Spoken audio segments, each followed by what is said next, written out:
बंगोपसागर रे पुणी बात्या आशंका घनई 26 तारिख बेलू एठारे बात्या सृष्टि होई पारे किंतु ओडिशा को कौन प्रभाव नहीं।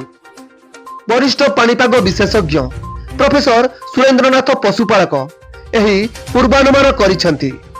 से कहिसेंती सुमात्रा पाख दक्षिण पूर्व बंगोपसागर रे एक घूर्णिबलय सृष्टि होईछि। एहा आहुरी घनीभूत हेबो।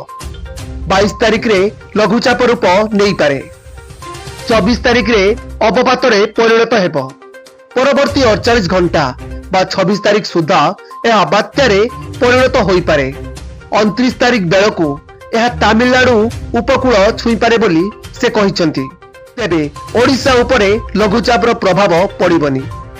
27 रु 30 तारिख भितरे वायुर दिग बदलिबो।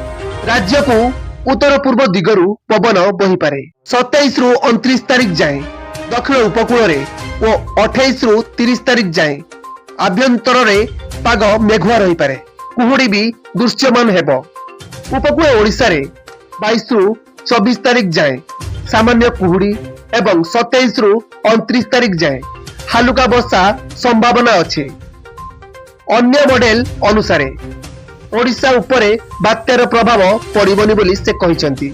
आगकू कुहुड़ी और वायु आर्द्रता बढ़िबा जोगु विभिन्न फसल रे रोगपोक बढ़िबा संभावना अछि। जो पोक और पत्रखिया पोकर प्रादुर्भाव बढ़ी पारे।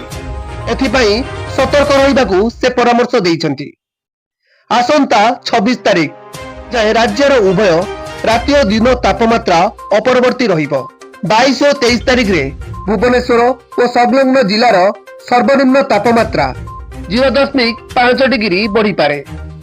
दक्षिण आभ्यंतर कंधमाल और गजपति जिले में राज्यर तापमात्रा 1 डिग्री कमी पारे बोली डॉक्टर पशुपालक पूर्वानुमान करिसेंती। जी उदयगिरी रे बुधवार पारद सबुठारु अधिक खसीची। एठारे राति तापमात्रा सर्वनिम्न 6.2 डिग्री रेकर्ड होईछि। फुलबाणी रे राति तापमात्रा 9 डिग्री रेकर्ड होईछि। 18 सहरर तापमात्रा 15 डिग्री तले रहिछि। Bureau report Dashabhuja TV. एमिति नुआ नुआ न्यूज अपडेट पई आम चैनल को सब्सक्राइब करंतु। हाँ, लाइक शेयर करिया पई जमा भूली बेरी। नमस्कार।